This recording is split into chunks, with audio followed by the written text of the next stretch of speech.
Dancing has been banned in Washington, D.C. Yeah, that's right. The mayor of D.C., Mayor Bowser, banned dancing, but I don't live in D.C. anymore, so I get to dance down here in Florida. That's where I am. I am in Florida, and I am breaking law. I'm breaking D.C. laws in Florida. So come and get me. Come and get me. I can't believe that the mayor of D.C. banned dancing, and Tucker Carlson took her out for doing that. Absolutely roasted Muriel Bowser for this insanity of banning dancing because of COVID panic hysteria. Yeah, this stuff's insane. I am so glad I left D.C. Watch this segment. So let's say you want to get married in Washington, D.C. You can do that. The authorities will allow it. But let's say you have a couple drinks and want to move your feet. You can't do that because in Washington, D.C., there is no dancing. That's according to the city's mayor, Muriel Bowser. Here's what's getting a lot of attention. Standing and dancing receptions are not allowed.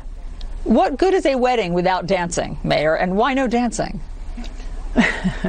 Well, I think there's a lot of good to a wedding, like people starting off their lives together and doing it in a safe way and not doing it in a way that puts themselves or their guests in danger. But Mayor, just is there any way that you would reconsider with masks on and say a card that shows fully vaccinated that you'd allow dancing? We're absolutely considering opening more activity as our case rates go down and our vaccination rates go up. And that's in our hotels and that's in our other venues. So when, you might ask, did Muriel Bowser become an Ayatollah and in charge of whether you can dance or not? Muriel Bowser is one of the least impressive, most irrational political leaders in the history of the country. Her order is, among other things, stupid and crazy. Oh, but no.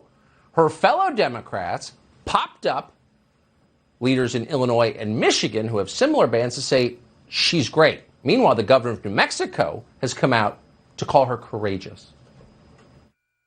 Is there dancing allowed in New Mexico, Governor?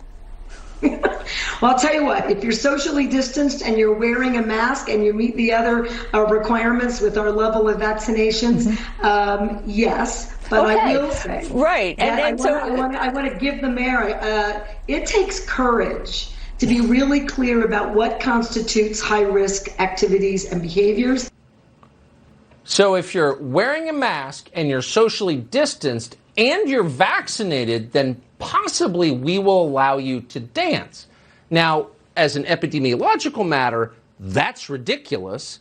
But no, says the deeply mediocre, dumb governor of New Mexico, that's courageous. And at CNN, that's all very normal because weddings are, needless to say, super spreader events.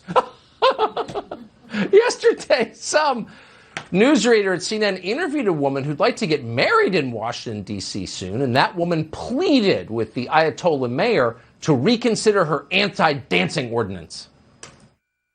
Okay, Julian, let me just challenge you a little bit here.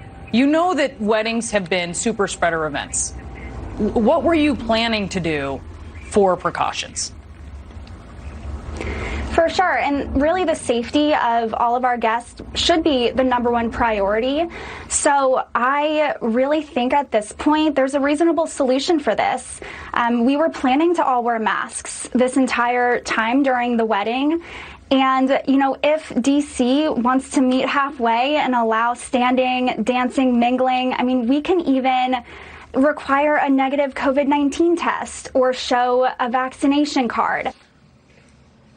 The most important thing about the wedding is the safety of the guests. No, the most important thing about the wedding is the wedding. It's the marriage between a man and a woman. And if that's too dangerous for you, don't come. And if you're worried, get vaccinated. Then you don't have to care if anyone else has been vaccinated because you're vaccinated and vaccines work, right? Oh, no, says the newsreader, saying, oh, wear a mask, socially distance, show your vaccine card. It used to be that only religious crazies, the extremists on the radical right, were against dancing. There was a whole movie about it back in 1984. And there was a time for this law, but not anymore. See, this is our time to dance. It is our way of celebrating life. Yeah. Kevin Bacon, an inspiration to potential brides and grooms all across the District of Columbia. If you're as brave as Kevin Bacon, this could be your wedding.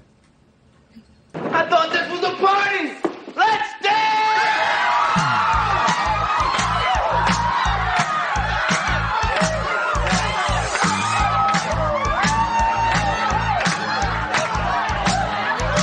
People used to make fun of the year 1984, the haircuts and everything. Looking back, it wasn't bad.